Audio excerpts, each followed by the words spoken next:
रुसली कुंकू हसलं मालिकेच्या आजच्या भागामध्ये आपण पाहणार आहोत की बाहेर आता वाट बघतच आता दुष्यंत उभा असतो. दुष्यंतला असंच वाटत असतं की कधी एकदा कृष्णा येते. कृष्णा आल्याबरोबर दुष्यंत तिला फैलावर घेतो आणि तिला जाब विचारत असतो. तिला म्हणत असतो की तू कुठे होतीस, काय करत होतीस, तुला किती कॉन्टॅक्ट करायचा प्रयत्न केला पण तुझा फोन काही लागत नव्हता, पण नेमकी तू कुठे गेली होतीस या प्रश्नांची उत्तर मला दे.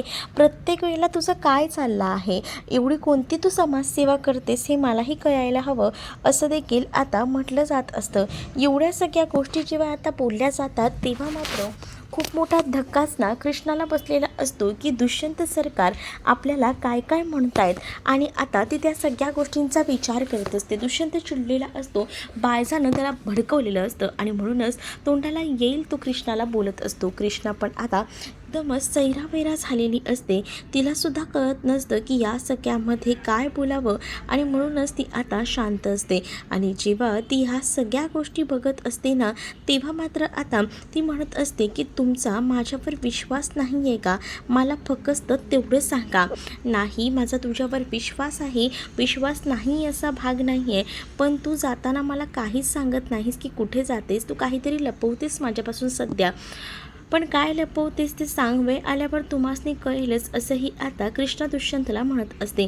त्यावर दुष्यंत म्हणतो, पण नक्की काय आहे वेळ आल्यावर कळण्यासारखं, त्या वेळेपर्यंत आता मी वाट बघत थांबायचं आहे का, ज्या काही गोष्टी असतील त्या सांगून टाक ना. मग आता कृष्णा अक्षरशः कान धरून आता माफी मागायला लागते, कारण तिनं बघितलेलं असतं समोर तर बाळजा त्या दोघांनाही पाहत असते आणि तिला आनंद होत असतो आणि या सगळ्या गोष्टी कृष्णाला कळलेल्या असतात. पण आता कृष्णाला हे पण माहिती असतं की बाळजाचा विजय होऊ द्यायचा नाही आणि म्हणूनच तर ती बाळजाच्या समोर दुष्यंतची माफी मागत असते. दुष्यंताला शांत हलकं करायचा प्रयत्न आता ती करत असते. जेव्हा आता या सगळ्या गोष्टी ती बोलते ना तेव्हा मात्र दुष्यंतलाही कळतं. त्यानंतर दुष्यंत कृष्णाला म्हणत असतो की तू नव्हतीस म्हणून मी डिस्टर्ब झालो होतो, की तुझ्याबद्दल काही झालं तर नसेल ना, हे नको नको ते विचार मनामध्ये येत होते, तुम्ही विचार करू नका आणि तुमच्याशिवाय ना माझ्या मनात दुसरं कोणी बी येऊ शकत नाही. तुम्ही माझ्यावर इतकं भरभरून प्रेम करता आणि मग मी माझ्या जीवाला कसं काय फसवेन, असंही आता ती म्हणत असते. आणि जेव्हा एवढं सगळं कृष्णा बोलते ना तेव्हा दुष्यंतला कळतं की कृष्णाच्या मनात आपल्याशिवाय इतर दुसरं कोणीही नाही, आपण जसा विचार करतोय तसं काहीच नाही. कृष्णा दुष्यंतचा हातही बघते आणि ती विचारते की काय झालं आहे तुमच्या हाताला, पण दुष्यंत तिला खोटंच सांगतो आणि तिला खरं घडलेली घटना सांगत नाही. पण तो म्हणत असतो की या घरामध्ये कधी कधी असं घडतं ना की खूप मोठमोठे लोक आलेले असतात, पण त्यावेळेलाच तूच या घरची सून म्हणून घरात नसतेस आणि त्यामुळे खूप जास्त माझी चिडचिड झाली, मी खूप जास्त डिस्टर्ब झालो, पण प्लीज ना तू रडू नकोस, स्वतःला त्रास करून घेऊ नकोस, असं देखील दुष्यंत आता कृष्णाला सांगू लागतो. कारण कृष्णाची झालेली अवस्था आणि या सगळ्या गोष्टीच ना आता त्याला दिसत असतात. मग हे सगळं बघून ना इथे बाळजाला राग येत असतो, कारण बाळजाचा हाही प्लॅन फ्लॉप झालेला असतो. बाळजाला असं वाटत असतं की चला फायनली यांच्यात काहीतरी भांडणं होतील, आपल्याला जे हवंय ते भेटेल, पण नाही, हे काहीच तिला आता भेटत नसतं आणि त्यामुळेच ना आता तिची चिडचिड होत असते. बाळजा आता रूममध्ये जाते आणि दलपत भाऊजींना सांगत असते हे सगळं प्रकरण आणि ती म्हणते की एवढी सगळी यांच्यात भांडणं लावली तरीसुद्धा ही दोघंही जणं एकत्र आलीच. आणि दुसरीकडे मात्र आता पाहायला मिळत असतं की त्या कृष्णाचं काय चाललं आहे सध्या, ती कुठे जात असते, काय करत असते, ह्या सगळ्याचा शोध लावलायस का जयकांत तू. जयकांत म्हणतो की मला एवढंच कळलं आहे की ती नक्कीच ग्रामपंचायतीच्या ऑफिसमध्ये गेली होती, तिला CCTV हवं होतं, काय तर म्हणे तिचा मोबाईल हरवला आहे, त्या मोबाईलच्या शोधातच ती आहे, तिच्या मोबाईलमध्ये ना नक्कीच काहीतरी आहे जे की खूप मौल्यवान असणार आहे. कारण तुम्हासनी सांगतो मी, तिला एक नवीन मोबाईल ना दुष्यंतने घेऊन बी दिला आहे, पण तरीसुद्धा तिला तोच मोबाईल हवा, याचा अर्थ त्या मोबाईलमध्ये कोणता तरी व्हिडिओ आहे आणि तो व्हिडिओच तिला हवा असणार आणि त्यासाठी तिची ही धडपड सुरू आहे, असं देखील आता म्हटलं जात असतं. जेव्हा या सगळ्या गोष्टी बोलून दाखवल्या जातात ना तेव्हा मात्र आता कुठे जाऊन बाळजालाही लक्षात येतं की बरोबर ती तिचा मोबाईल शोधत असणार आहे, पण तिचा मोबाईल तिला मिळायला नको हेही वाटत असतं. पण दुसरीकडे आता तू कृष्णावर लक्ष ठेव. काही झालं तरी ती कुठे जाते, काय करते ना, या सगळ्या गोष्टींवर बारकाईने लक्ष ठेवायला हवं. पण तिला इतका तो फोन इतका इम्पॉर्टंट का असेल? एवढा कसला व्हिडिओ असेल? तुमच्या विरोधात काही सापडलं तर नसेल ना? काय वाटतं तुम्हाला? आता बायजा घाबरलेली असते. काय बोलावं आणि काय नाही ना, खरंच सुचत नसतं बायजाला. बायजाचं डोकं फिरलेलं असतं आणि त्यामुळेच ना आता बायजा शांत राहते आणि त्यानंतर बायजा आता विचार करते की दोघांनाही आता वेगळं करायला लागणार आहे. मी कितीही मेहनत घेते, पण हे दोघंही जण काही केल्या वेगळे होतच नाही आहेत. हे असं का घडते? असाही विचार ना आता मनामध्ये येत असतो. पण आता या सगळ्या गोष्टी जरी विचारात घेतल्या तरीसुद्धा आता पुढे काय करायचं हा विचार येतच असतो. दुसरीकडे कृष्णा आता रूममध्ये झोपलेली असते, पण तिचं लक्ष लागत नसतं. कारण सतत आहे ना तिच्या डोळ्यासमोर तीच घटना येत असते. कारण तिच्या डोक्यात अनेक प्रश्न पडलेले असतात. अनुसयाने सांगितलेली गोष्ट ही खरी असेल का? पण हे सगळं काही मला बाकडनंच कळेल. मला आबाकडे जावं लागेल आणि विचारावं लागेल किंवा मला त्या रूममध्ये जावं लागेल असाही विचार ना आता कृष्णा करत असते. आणि त्यानंतर मात्र ती आता रात्रीच्या वेळेला नाही तर सकाळी उद्या जाईन आणि बहाणा करेन की मी रूम साफ करायला आली आहे असं काहीसा बहाणा करते आणि तिथे जाते, जेणेकरून मला समजेल की नेमकं प्रकरण काय आहे ते, असं देखील कृष्णा आता म्हणत असते. दुसरीकडे दुष्यंतला गाढ झोप लागलेली असते तर कृष्णा एकटक त्या दुष्यंतकडे बघत असते. डोक्यात मात्र विचार सुरू असतात. कारण तिला कळत असतं की आता ना ती खूप मोठ्या अशा अडचणीत अडकली. इथूनही तिला समजत नसतं, तिथूनही सगळा गोंधळ मात्र तिचा खूप मोठा उडालेला असतो आणि त्यामुळेच ना सगळीकडनं अशी पंचायत झालेली असते तिची. दुसरीकडे आता पाहायला मिळत असतं की अढळराव जे आहे ते सकाळी त्या रूमकडे जात असतात आणि बघतात तर काय, त्या खोलीचं दार ऑलरेडी उघडं आहे. मग ते विचार करतात की हे असं कसं, हे खोलीचं दार उघडं कोणी ठेवलं असेल? मग जेव्हा ते आतमध्ये जाऊन बघतात तेव्हा त्यांना कळतं की हे खोलीचं दार तर उघडं आहे आणि तिथे आता ही कृष्णा आहे. आणि कृष्णाला बघून ते म्हणतात की कृष्णे, तू इथे काय करतेस? तर कृष्णा म्हणते की काही नाही, जस्ट असेच आले होते. आबा तुम्ही कसे काय इथे? तर आबा खरं तर ना माझं एक काम होतं, तुम्हाला काही विचारायचं होतं.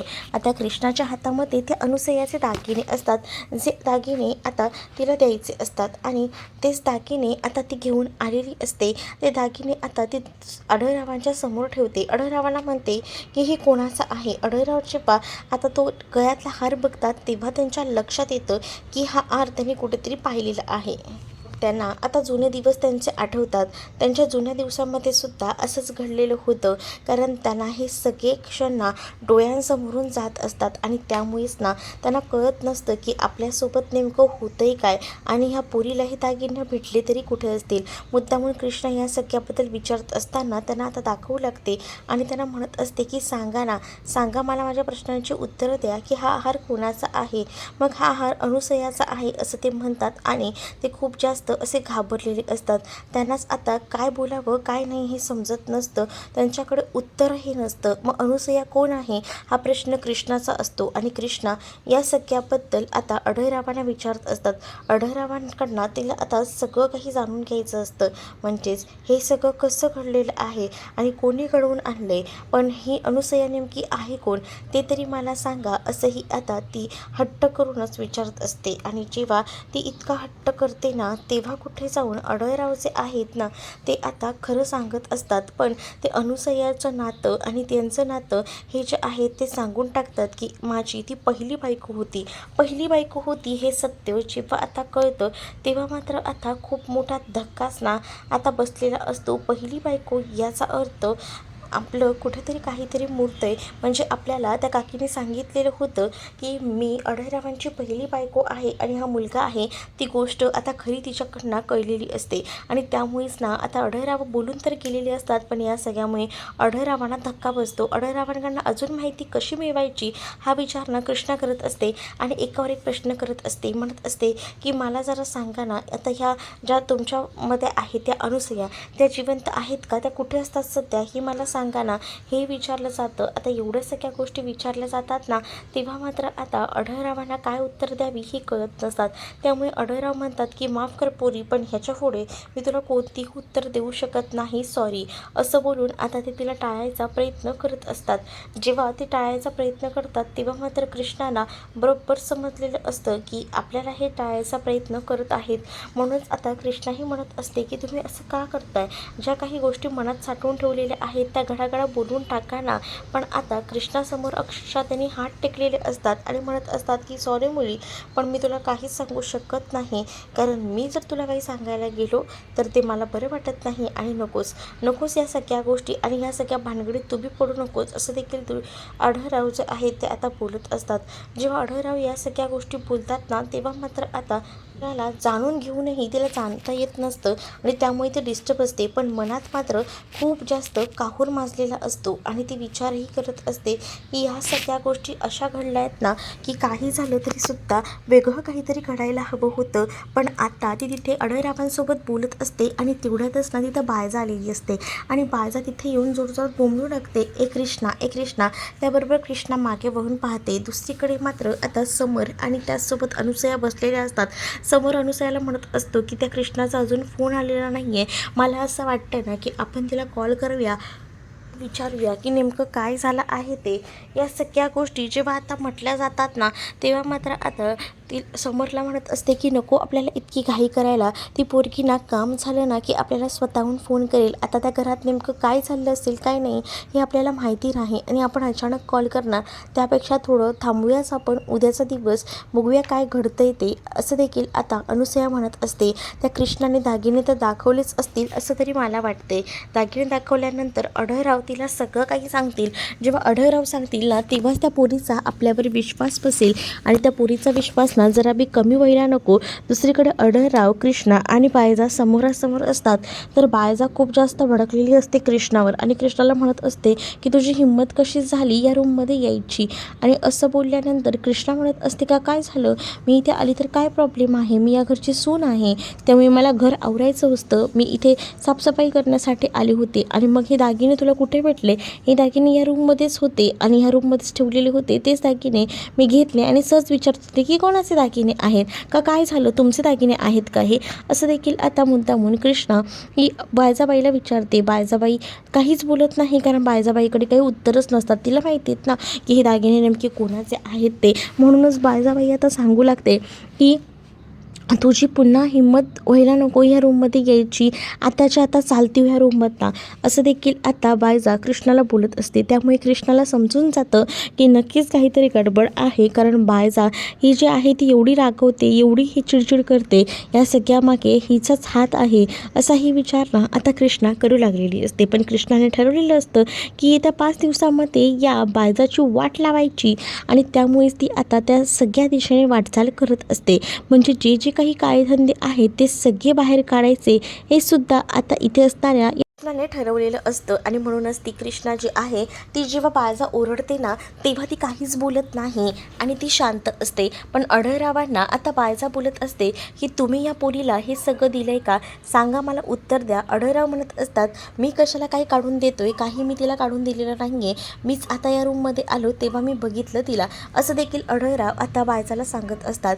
कारण बायजाबाईंना ह्या सगळ्याची खूप जास्त ॲलर्जी असते, म्हणजेच ना तिला या सगळ्या गोष्टीला नकोशा झालेल्या असतात. पण आता कृष्णाला ह्या गोष्टी तर कळतात की हे सगळं जे आहे ते दुसरं तिसरं कोणी नाही तर अनुसयाचंच आहे आणि अनुसया जी आहे ती आढळरावांची पहिली बायको आहे. बायजा आता ते दागिने आपल्या हातात घेते आणि आपल्या हातात घेऊन तिकडे बघू लागते आणि त्याच वेळेला ती आढळरावांना म्हणत असते की हे दागिने इथे कसे काय आले, तुम्ही आणून ठेवलेत का, मी कशाला आणून ठेवू हे दागिने इथे, मला काय झालं आहे. पण आता बायजा ओरडत असते आणि बोलत असते की मला माहिती आहे हा हार कोणाचा आहे ते, हे दागिने कोणाचे आहेत ते, त्या अनुसयेचेच आहेत, मग आता हे सगळं इथे कसं, असंही म्हटलं जातं.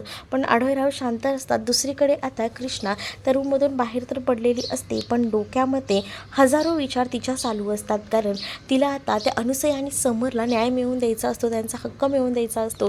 आणि आता जेव्हा आढळरावांकडनं कळलेलं असतं की अनुसया ही त्यांची पहिली बायको आहे, तेव्हा मात्र कृष्णा त्याच तंद्रीमध्ये जात असते आणि तेवढ्यातच दुष्यंत समोरून येत असतो. दुष्यंत आणि कृष्णाची थोडीशी ठोकर होते. त्याबरोबर दुष्यंत विचार करतो की कृष्णाला नक्कीच काहीतरी झालेलं आहे. कृष्णाच्या कपाळावरील आट्या पाहून तो म्हणतो की इथे बहुतेक शनी बसला आहे, म्हणजे शनी जो आहे ना तो मध्ये येतोय आणि त्यामुळेच ना हा सगळा बेका होतोय, या शनीलाच बाजूला करायला हवं, असं काहीसं फनी वेमध्ये तो बोलत असतो. आणि त्यावर कृष्णालाही समजतं की हा सगळा प्लॅन ना आपल्याला हसवण्यासाठी केला जातोय, आपल्या चेहऱ्यावर हसू आणण्यासाठी केला जातोय. मग कृष्णा ही दुष्यंतकडे बघत असते, तर दुष्यंत कृष्णाचा हात धरतो आणि म्हणत असतो की आपलं जे नातं आहे ना ते शेवटपर्यंत मला असंच निभवायचं आहे. पण मी काय म्हणतो, ह्याच शनीमध्ये येतोय तर असं वाटतं ना की हा वक्र फिरायला हवा, म्हणजे तेव्हाच सगळं काही नीट होईल. मग त्यापेक्षा आपण एका ज्योतिषाला दाखवूया, म्हणजे मीच एक ज्योतिष आहे, मी थांब तुझा व्यवस्थित अभ्यास करतो, असं देखील मुद्दामून कृष्णा दुष्यंत बोलत असतो. कृष्णा ही मुद्दामून त्याची मजा घेत असते आणि म्हणत असते की आता तुम्ही भविष्य सांगणारे सुद्धा झाला आहात का? अच्छा, असं पण तुम्ही चालू केले का आता, असंही कृष्णा आता म्हणत असते. त्यावर दुष्यंत कृष्णाकडे पाहू लागतो आणि त्यानंतर थोडा तो म्हणत असतो की काय आहे ना, हे जर टेन्शन हे सगळं घालवायचं असेल ना तर थोडंसं ना असं बायकोच्या जवळ यावं लागतं, थोडंसं रोमॅन्टिक व्हायला लागतं, मग सगळं टेन्शन ना इथून तिथे निघून जातं. मग या सगळ्या गोष्टी दुष्यंत कृष्णाला बोलत होता. तेवढ्यातच ना आता फोन वाजल्याबरोबर दुष्यंत तो कॉल रिसीव्ह करतो. दुष्यंत म्हणतो की अर्जंट आहे का, मी थोडं बिझी होतो कामामध्ये. नाही जरा अर्जंट या साहेब, असं देखील दुष्यंतला सांगितलेलं असतं. आणि त्यामुळे दुष्यंत इथे कृष्णाच्या जवळ आलेला असतो आणि अचानक फोन आल्यामुळे त्याला निघावंच लागणार असतं. आणि त्याच वेळेला तो त्यांनी जे काही थांबवायचं प्लॅनिंग केलेलं असतं, कृष्णासोबत वेळ घालवायचं, ते प्लॅन आता तुर्तास तरी का होईना थांबलेलं असतं. आणि त्यामुळेच ना दुष्यंत एकटक कृष्णाकडे बघत राहतो आणि तो तिला म्हणतो की सॉरी, पण आता मला निघावं लागेल, मला असं माहीत नव्हतं की ह्या सगळ्या गोष्टी अशाही असतील, पण सॉरी, मला अर्जंटमध्ये जायला हवं, असं देखील आता दुष्यंत हा बोलत असतो आणि तो कृष्णाला सावरत असतो. कृष्णाही म्हणत असते की चालेल, बरं ठीक आहे, तुम्ही या जाऊन, असंही तिने आता सांगितलेलं असतं. दुष्यंत तर निघून गेलेला असतो, पण कृष्णा मात्र आता त्या सगळ्याचा विचार करत असते. दुष्यंत कामासाठी बाहेर जातो, पण कृष्णाच्या डोक्यात हजारो विचार सुरू असतात. तर दुसरीकडे पुढील भागामध्ये आपल्याला पाहायला मिळतं, दुष्यंत आणि कृष्णा हे दोघंही जण छान असे बाहेर अंगणामध्ये बसलेले असतात. त्याच वेळेला दुष्यंत कृष्णाला आपल्या जवळ घेतो. कृष्णाही दुष्यंतला विश्वास पटवून देत असते आणि तुम्ही काळजी करू नका, तुम्हाला असं वाटत असेल की माझ्याकडनं काही चुका होतील तर तसं काही समजू नका, मी कधीच तुम्हाला सोडून जाणार नाही, तुम्हाला मी माझ्यापासून कधीही लांब करणार नाही, असं देखील आता कृष्णा दुष्यंतला सांगत असते. तुम्ही फक्त माझ्यावर विश्वास ठेवा, हेही तिने म्हटलेलं असतं. दुसरीकडे आता पाहायला मिळतं की कृष्णाने समरला कॉल केलेला असतो आणि तुझ्या आईवर आणि तुझ्यावर मला विश्वास बसला आहे, तुम्ही काळजी करू नका, तुम्हाला जर न्याय मिळवून द्यायचा असेल, हवा असेल तर माझ्या परीनं काम करावं लागेल, तेव्हा तुम्हाला सगळ्या काही गोष्टी आपसुकच भेटतील, असंही आता कृष्णाची आहे ती बोलत असते. तर कृष्णाला आता ते समर आणि त्याचसोबत अनुसया तिचे आभार मानत असतात की थँक्यू, तुझ्यामुळे आज आम्हाला हे दिवस बघायला मिळतात, पण तुम्हाला जोपर्यंत तुमचे हक्क अधिकार मिळत नाही तोपर्यंत ही कृष्णा आता शांत बसणार नाही, असं देखील ती आता फोनवर बोलत असते. तेवढ्यातच तिथे आता बायजा आलेली असते आणि बायजा हे सगळं पाहते आणि बायजा जोरात ओरडू लागते की काय चाललंय काय. त्याबरोबर आता कृष्णासुद्धा फोन ठेवते आणि मागे बघते. तेव्हा तिच्या लक्षात येतं की इथं बायजाबाई आलेली आहे, पण बायजाने फोनवरचं बोलणं तर ऐकलेलं नाही आहे 100%. तर तुम्हाला हा भाग कसा वाटला हे कमेंटमध्ये नक्कीच सांगा आणि अशाच नवनवीन भागांसाठी आपल्या चॅनलला सुद्धा सबस्क्राईब करायला विसरू नका.